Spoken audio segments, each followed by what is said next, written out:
जय हिंद। आपका हमारे यूट्यूब चैनल में स्वागत है।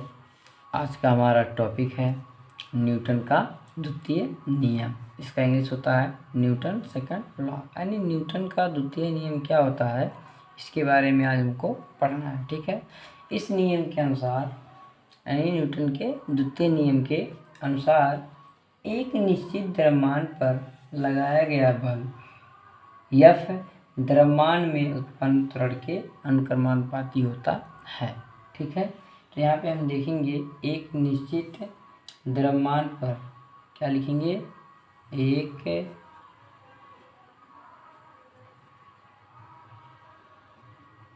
निश्चित द्रव्यमान पर लगाया गया बल F द्रव्यमान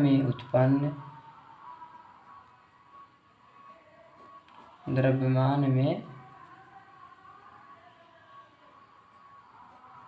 उत्पन्न त्वरण के किसके त्वरण को इस माले से प्रदर्शित किया जाता है। त्वरण के अनुक्रमानुपाती होता है।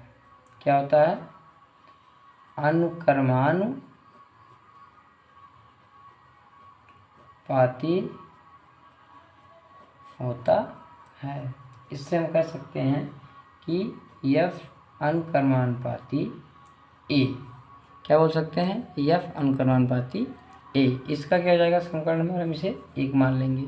ठीक है, यानी कोई वस्तु है, अगर उसके द्रव्यमान पर कोई बल लगा रहा है तो वह क्या होता है, त्वरण के अनुक्रमानुपाती होता है। ठीक है, अब अगला देखिए इसमें तथा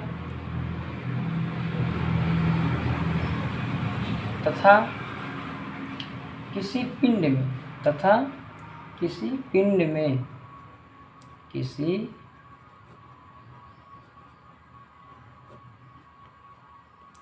पिंड में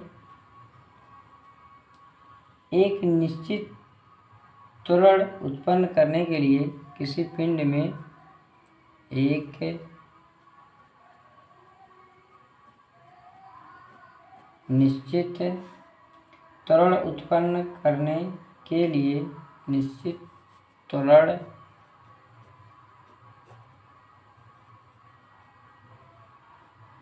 उत्पन्न करने के लिए पिंड पर आरोपित बल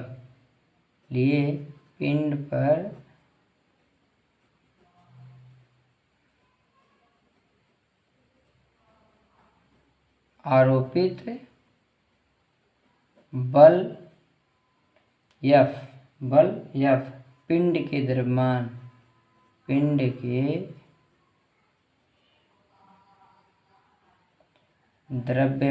के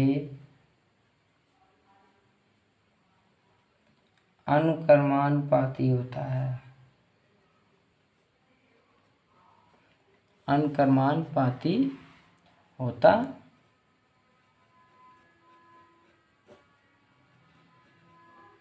है। ठीक है, तो यहाँ पे जैसे F अनुक्रमानुपाती A हुआ, जैसे किसी निश्चित द्रव्यमान पर लगाया गया बल F द्रव्यमान में उत्पन्न त्वरण के अनुक्रमानुपाती होता है। इसी प्रकार जो यहाँ पे बल लगाया जाएगा किसी वस्तु के, तो उसके द्रव्यमान के भी अनुक्रमानुपाती होता है। ठीक है, तो F अनुक्रमानुपाती यम हो जाएगा। इसे मान लेंगे समीकरण नंबर 2। क्या मान लेंगे, समीकरण नंबर 2। अब देखेंगे यहाँ पे समीकरण और 1 और 2 से क्या देखेंगे, समीकरण 1 व 2 से। समीकरण 1 व समीकरण 2 से हम यहाँ ये कह सकते हैं कि दोनों समीकरणों को, समीकरण 1 और समीकरण 2 को क्या कर देंगे, आपस में मिला देंगे, क्योंकि दोनों क्या है, त्वरण और द्रव्यमान के अनुक्रमानुपाती है। ठीक है, तो यहाँ हम लिखेंगे F अनुक्रमानुपाती M A। क्या लिख लेंगे, F अनुक्रमानुपाती बराबर F अनुक्रमानुपाती M A। अनुक्रमानुपाती को ही समानुपाती कहा जाता है। ये विशेष ध्यान दीजिएगा, है ना, कंफ्यूज मत होइएगा। अब देखिए हम अनुक्रमानुपाती का चिन्ह हटाते हैं, क्या करते हैं, अनुक्रमानुपाती का चिन्ह जब हटा देते हैं तो एक नियतांक आता है जिसे हम के कहते हैं, क्या कहते हैं, के एम ए हो जाएगा, क्या हो जाएगा, के एम ए हो जाएगा। इसे हम मान लेंगे समीकरण नंबर कितना, 3 मान लेंगे, ठीक है, क्या मान लेंगे, 3 लिखेंगे, जहाँ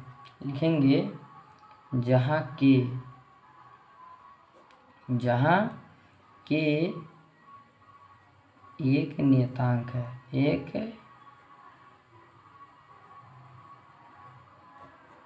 नियतांक है, ठीक है। अब देखिए, अब के का वैल्यू निकालने के लिए हमें क्या करेंगे, हम मान लेंगे एकांक त्वरण उत्पन्न करता है, ठीक है, एकांक द्रव्यमान और एकांक त्वरण उत्पन्न करता है। अगर जो कोई किसी वस्तु पर बल लगा रहा है तो हम F बराबर ए ले लेते हैं, क्या लेते हैं, F बराबर 1, m बराबर 1, यानी एकांक यानी एक यूनिट ले लेते हैं और क्या करेंगे, यही सब वैल्यू, यही सब मान समीकरण 3 में क्या कर देंगे, पुट कर देंगे, ठीक है। जब रख देते हैं, चलिए एक लाइन में लिख देते हैं, F के स्थान पर 1 बराबर के स्थान पर कुछ नहीं, उसी का मान याद करना है, गुणे m का मान 1 गुणे a का मान 1, ठीक है। तो बराबर हमें क्या मिलेगा, 1 बराबर, यहाँ 1 लिखेंगे, 1 का गुणा 1 में करेंगे तो 1 ही आएगा और 1 का गुणा k में करेंगे तो k आ जाएगा, ठीक है। तो हमें k बराबर कितना मिला, 1 मिल गया। अब लिखेंगे k का मान समीकरण 3 में रख देंगे, कहाँ रख देंगे, समीकरण 3 में, ठीक है। तो k का मान जो समीकरण 3 में रखेंगे तो देखिए हमारा समीकरण 3 क्या है, F बराबर के एम ए, ये हमारा क्या है, समीकरण नंबर 3 है। अब 3 में क्या करेंगे, k का मान रखेंगे, k बराबर हमें क्या प्राप्त हुआ है, k बराबर हमको 1 प्राप्त हुआ है, तो इसी समीकरण में रख देंगे k बराबर 1, ठीक है। तो F बराबर 1 गुणे एम ए, ठीक है। तो इसके बाद हमको क्या मिलेगा, F बराबर एम ए मिलेगा, क्या मिलेगा, F बराबर एम ए, ठीक। ये हमारा फार्मूला हो गया। और अब हम यहाँ पे कर सकते हैं कि इसे समीकरण कितना बना लेंगे, 4, क्या बना लेंगे, समीकरण नंबर 4 बना लेंगे, ठीक है। अब यहाँ देखिए F क्या है, बल है, क्या है, बल है, बराबर m क्या है, द्रव्यमान है, क्या है, द्रव्यमान, मास में होता है द्रव्यमान, गुणे ए क्या है, त्वरण है, क्या है, त्वरण। ये हमारा फार्मूला बना, यानी हम कह सकते हैं यहाँ पे जो बल का मान होगा, किसी वस्तु पर लगाया गया बल जो द्रव्यमान और उसके त्वरण के गुणनफल के क्या होता है, बराबर होता है, ठीक है। ये हमें क्या हुआ, प्राप्त हो गया, ठीक है। अब देखेंगे हम इसे, और देखो इस समीकरण जो 4 मिला है हमको, इसको हम न्यूटन का सेकंड लॉ भी कहते हैं, यानी दूसरा समीकरण भी कहते हैं, ठीक है। अब देखिए इसके मात्रक के बारे में पढ़ेंगे, किसके बारे में, इसके मात्रक के बारे में पढ़ेंगे। तो देखेंगे यहाँ पे बल का मात्रक, ठीक है। अगला हमारा टॉपिक है बल का मात्रक, बल का मात्रक, unit of force, unit of force,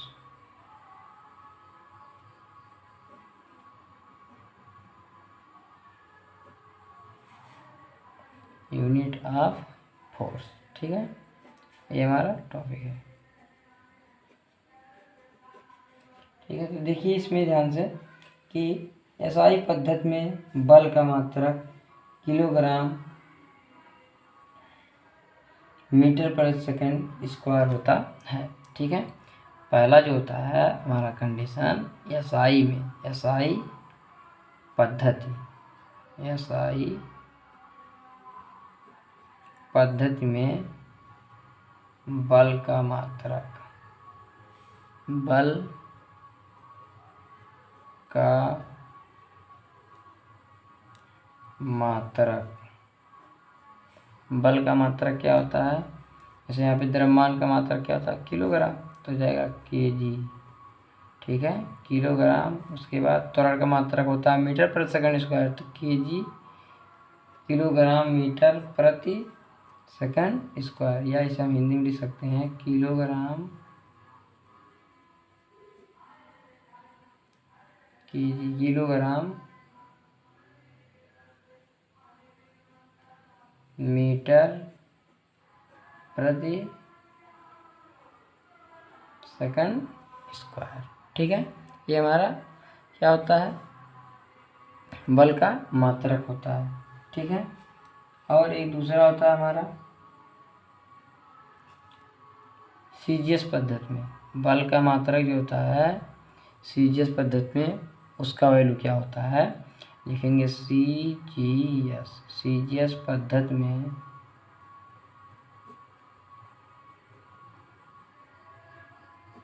बल का मात्रक, सीजीएस पद्धति में बल का मात्रक होता है डाइन। क्या होता है, डाइन होता है, या तो हम बोल सकते हैं कि सेंटीमीटर ग्राम सेकंड। ठीक है, इसमें कन्वर्ट करेंगे तो सेंटीमीटर, एक मिनट, ग्राम सेंटीमीटर प्रति सेकंड स्क्वायर, इसका मात्रक होगा। या तो हम बोल सकते हैं सीजीएस पद्धति में बल का मात्रक डाइन होता है। क्या होता है, डाइन होता है। ठीक है, अब देखिए एक और होता कंडीशन, अगर जो बल का मात्रक न्यूटन है, बल का मात्रक न्यूटन भी होता है। क्या होता है, न्यूटन। अगर जो हम न्यूटन को डाइन में बदलें, न्यूटन को कहाँ बदलें, डाइन में बदलें, तो क्या होता है, तो एक न्यूटन बराबर होता है 10⁵ डाइन। क्या होता है, 5 डाइन होता है। ठीक है, ये हमारा न्यूटन का सेकंड लॉ खत्म। ठीक है, अब क्या पढ़ेंगे हम, संवेग के बारे में, इसके बारे में पढ़ेंगे, संवेग के बारे में पढ़ेंगे। ठीक है, तो अगला हमारा टॉपिक है संवेग, इसका इंग्लिश होता है मोमेंटम। ठीक है, ध्यान से देखिए, संवेग मोमेंटम होता है इसका इंग्लिश। हम यहाँ पे क्या कर सकते हैं, संवेग क्या होता है, किसी वस्तु के द्रव्यमान तथा वेग के गुणनफल को वस्तु का संवेग कहते हैं। यानी कोई वस्तु रहेगा, ठीक है, उसके द्रव्यमान को और उसमें जो वेग होगा उसके गुणनफल को हम क्या कहेंगे, संवेग कहते हैं। ठीक है, तो फार्मूला हमारे यहाँ पे होगा, देखेंगे ध्यान से, पहले इसमें देखते हैं, किसी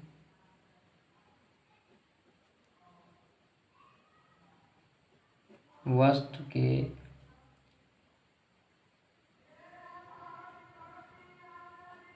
द्रव्यमान तथा वेग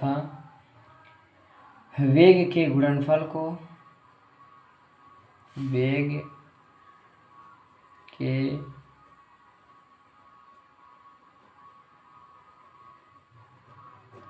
गुणनफल को वस्तु का संवेग कहते हैं। गुणनफल को वस्तु का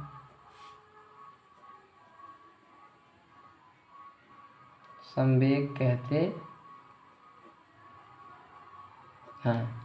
ठीक है, यानी कोई वस्तु रहेगा, यानी वस्तु का द्रव्यमान और उसमें जितना वेग रहेगा उसके गुणनफल को हम क्या कहते हैं, संवेग कहते हैं। ठीक है, अब आगे देखिए, यहाँ पे हम मान लेंगे, और देखिए इसे हम P से प्रदर्शित करते हैं, इसे संवेग को P से प्रदर्शित किया जाता है, संवेग को P से प्रदर्शित किया जाता है। ठीक है, और इसका मात्रक क्या हो जाएगा, इसका मात्रक इसी समय लिखवा दे रहा है, इसका मात्रक क्या होता है, किलोग्राम मीटर प्रति सेकंड होता है। इसका मात्रक किलोग्राम मीटर प्रति सेकंड होता है। ठीक है, इसका मात्रक क्या होता है? किलोग्राम मीटर प्रति सेकंड होता है। अब देखिए, माना, यहाँ पे हम मान लेंगे, माना किसी वस्तु का द्रव्यमान यम, माना यदि किसी वस्तु का द्रव्यमान यम हो, माना यदि किसी वस्तु का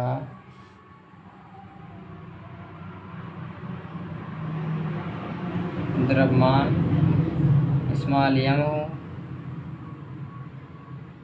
तथा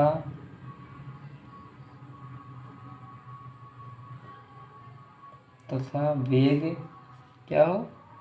स्मॉल v हो, तो यानी यदि किसी वस्तु का द्रव्यमान क्या हो? यम हो, स्मॉल यम हो, तथा वेग क्या हो? v हो, तब संवेग बराबर क्या होता है?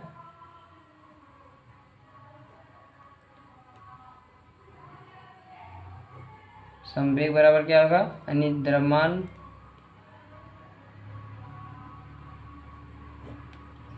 गुणे क्या हो जाएगा? वेग। क्या हो जाएगा?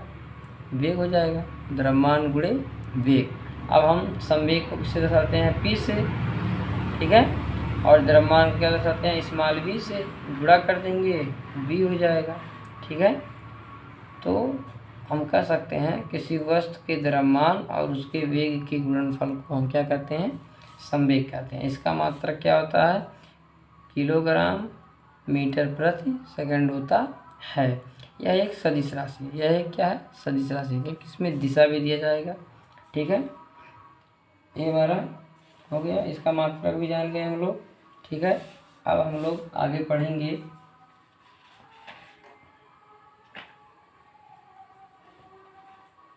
संवेग परिवर्तन तथा बल में संबंध। यानी संवेग परिवर्तन जो होता है और उसके बल, जो बल है, फोर्स है, यानी संवेग हम कह सकते हैं संवेग और जो बल होता है उसमें संबंध क्या होता है, उसको हमको क्या करना है? अगले टॉपिक में पढ़ना है। ठीक है, तो हमारा नया टॉपिक है संवेग तथा बल में संबंध। ठीक है, देखेंगे। देखिए, संवेग परिवर्तन एवं बल में संबंध, इंग्लिश होता है relation between force and change in momentum. ठीक है, हम यहाँ पे देखेंगे संवेग परिवर्तन और बल में संबंध कैसे याद करते हैं, इसके बारे में इस टॉपिक में पढ़ा जाएगा। ठीक है, तो हम मान लेंगे, माना कि किसी वस्तु का द्रव्यमान यम है। ठीक है, माना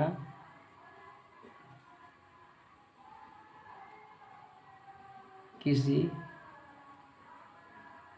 वस्तु का द्रव्यमान स्मॉल यम है। ठीक, और तथा प्रारंभिक वेग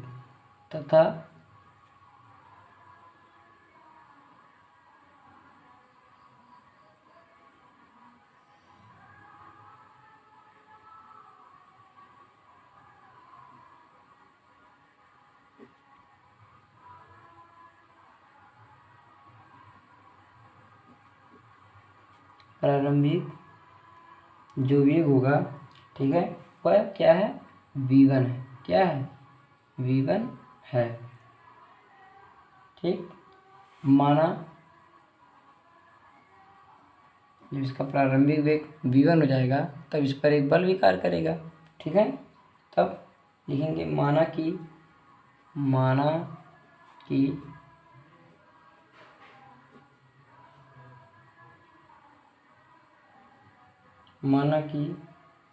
वस्तु पर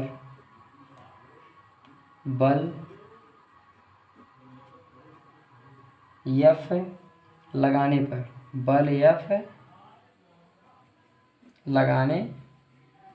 जब बल F लगाया जाएगा तो उसमें कुछ समय लगेगा और वस्तु में क्या होगा? देखिए यहाँ पे बल लगाने पर डेल्टा टी समय अंतराल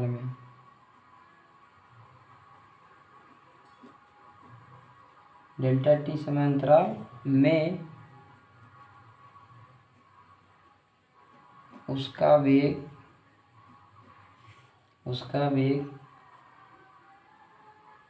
बढ़कर उसका वेग बढ़कर उसका वेग बढ़कर v2 क्या v2 हो जाता है, उसका वेग v2 हो जाता है। ठीक है, तब लिखेंगे वस्तु का प्रारंभिक संवेग क्या होगा, वस्तु का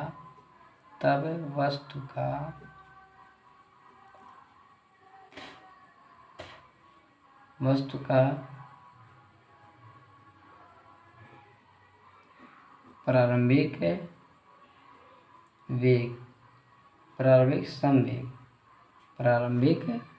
संवेग जो होता है, संवेग यहाँ पे जब v1 है तो इसका संवेग p1 हो जाएगा। ठीक है, तो p1 बराबर क्या हो जाएगा, mv1, क्या हो जाएगा, mv1। ठीक है, ये हमारा पहला संवेग हुआ। अब देखिए डेल्टा t समय अंतराल में डेल्टा t है यहाँ पे समय अंतराल में, उसका वेग बढ़कर क्या होता है, v2 जाता है। तब इसका जो सेकंड मोमेंटम होगा, संवेग होगा, ठीक है, वो क्या हो जाएगा, p2 बराबर क्या हो जाएगा, लिखेंगे डेल्टा t तथा डेल्टा t समय अंतराल में, डेल्टा t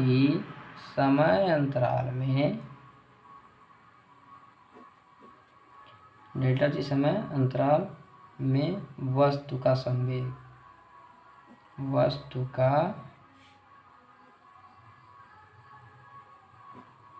संवेग क्या हो जाएगा, p2 बराबर mv2 हो जाएगा, क्या हो जाएगा, mv2। ठीक है, तब हम लिखेंगे अतः, क्या लिखेंगे, अतः डेल्टा t समय अंतराल में संवेग परिवर्तन क्या होगा। ठीक है, क्योंकि हमको संवेग परिवर्तन निकालना है। सबसे पहले देखिए यहाँ संवेग परिवर्तन निकालना है, तो सबसे पहले क्या करेंगे, हम संवेग परिवर्तन का मान निकालेंगे। ठीक है, तो यहाँ पे लिखेंगे डेल्टा t समय अंतराल में संवेग परिवर्तन, डेल्टा t समय अंतराल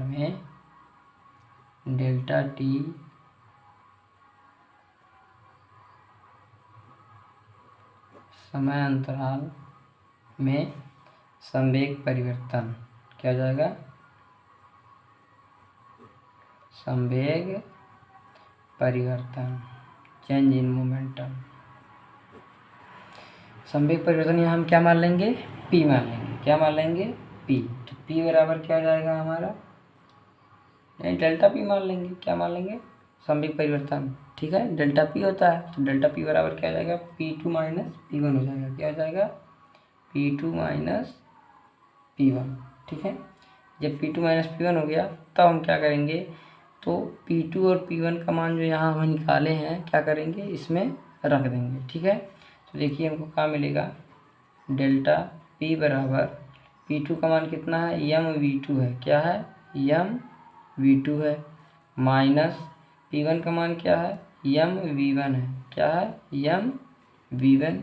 ठीक है, mv1 हो गया। अब देखिए दोनों में क्या मिल रहा है, m मिल रहा है, क्या मिल रहा है, m। तो m क्या कर लेंगे, कॉमन कर लेंगे, तो डेल्टा p बराबर m कॉमन हुआ तो v2 माइनस क्या हो जाएगा, v1 हो जाएगा। ठीक है, क्या हो जाएगा, v2 माइनस v1। अब देखिए जैसे p2 माइनस p1 था तो डेल्टा p लिखा गया, वैसे ही जब v2 माइनस v1 है तो डेल्टा v लिखा जाएगा। ठीक है, तो यहाँ लिखेंगे डेल्टा p बराबर m गुणे डेल्टा v। ठीक है, इतना बात समझ में आया। अब आगे देखिए,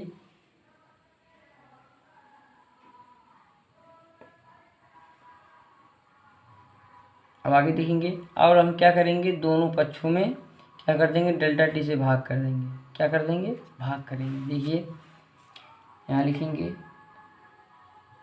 दोनों पक्षों में डेल्टा t से भाग देने पर, अब जब डेल्टा t से भाग देंगे तो यहाँ पे delta p by delta t हो जाएगा और इधर क्या हो जाएगा, m गुणे डेल्टा v बटे डेल्टा t हो जाएगा। ठीक है, तो हम यहाँ आगे लिखेंगे नेक्स्ट पेज में क्या हो जाएगा, हमको डेल्टा पी बराबर मिला था, यहाँ पे हो जाएगा डेल्टा पी बटे डेल्टा टी, ठीक है, बराबर यम गुणे डेल्टा वी बटे क्या हो जाएगा, डेल्टा टी हो जाएगा। और हमें पता है कि इतना बराबर क्या होता है, ए होता है। क्या होता है, ए। क्या होता है, ए क्या है हमारा, त्वरण है। क्या है, त्वरण, यानी संवेग परिवर्तन की वेग परिवर्तन की दर है। क्या है, वेग परिवर्तन दर लिखेंगे, चूँकि ए बराबर होता है delta we by delta T, क्योंकि हम लोग पहले पढ़ चुके हैं कि वेग परिवर्तन की दर को किसी वस्तु के एकांक समय में वेग परिवर्तन की दर को हम क्या कहते हैं, त्वरण कहते हैं। ठीक है, तो हम इतना बराबर क्या लिख देंगे, ए पुट कर देंगे इसमें। तो यहाँ पे हो जाएगा डेल्टा पी बटे डेल्टा टी बराबर का आ जाएगा यम गुणे delta we by delta T का मान कितना लिखेंगे, ए लिखेंगे। ठीक है, और हम एक सूत्र भी जस्ट ही न्यूटन का सेकंड नियम, ठीक है, तो यहाँ पे लिखेंगे, देखिए यहाँ पे क्या होगा, न्यूटन के दूसरे नियम के अनुसार, न्यूटन के